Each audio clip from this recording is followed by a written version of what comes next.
ഇഞ്ചിയോണിൽ രാജ്യത്തിന്റെ അഭിമാനമായ താരങ്ങൾക്കും പരിശീലകർക്കും വർണ്ണാഭമായ അനുമോദന ചടങ്ങാണ് തിരുവനന്തപുരം മാസ്കറ്റ് ഹോട്ടലിൽ കേരള സ്പോർട്സ് കൗൺസിൽ സംഘടിപ്പിച്ചത്.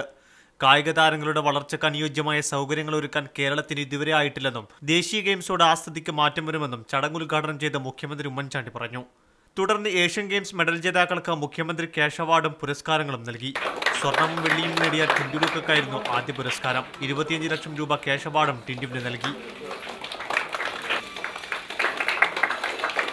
സ്ക്വാഷിൽ വെള്ളി നേടിയ ദീപിക പള്ളിക്കലിന് 17 ലക്ഷം രൂപയും ഹോക്കിയിൽ സ്വർണം നേടിയ ഇന്ത്യൻ ടീമിന്റെ ഗോളി PR രാജേഷിന് 15 ലക്ഷം രൂപയും ക്യാഷ് അവാർഡായി നൽകി.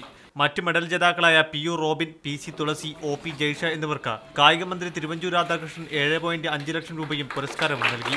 അർജുന അവാർഡ് ജേതാക്കളായ ടോം ജോസഫ്, ഗീതു അന്ന ജോസ്, സജി തോമസ്, V ദിജു എന്നിവർക്ക് മന്ത്രി അബ്ദുൾ റബ്ബ് പുരസ്കാരങ്ങൾ നൽകി.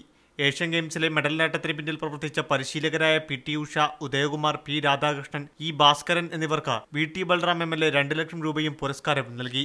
ഏഷ്യൻ ഗെയിംസിൽ പങ്കെടുത്ത മറ്റ് മുഴുവൻ താരങ്ങൾക്കും 25,000 രൂപ ക്യാഷ് അവാർഡും പുരസ്കാരങ്ങളും ചടങ്ങിൽ വെച്ച് വിതരണം ചെയ്തു. മീഡിയ 1 തിരുവനന്തപുരം.